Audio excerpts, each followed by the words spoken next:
দুর্গাপুর ব্যারেজে এত ভিড় কিসের? গাড়ি করে এত লোকজন আসছেই বা কেন? ব্যারেজে কি হচ্ছে আজ যে এত মানুষজনের ভিড় হয়েছে জানতে পারবে আজকের এই ভিডিওতে। তো শুরু করা যাক।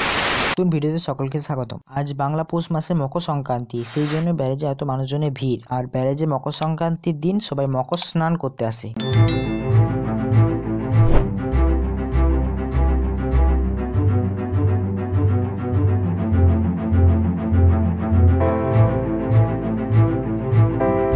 ব্যারেজের বালিই দেখতে পাওয়া যাচ্ছে না, শুধু মানুষজনের ভিড়। কত মানুষজন এসেছে দেখো।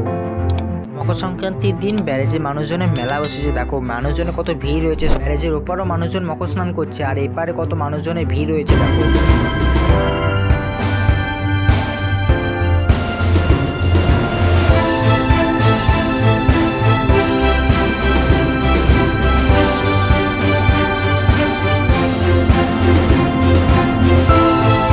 ভিডিওটি তোমাদের কেমন লাগলো তোমরা অবশ্যই কমেন্ট করে জানাবে।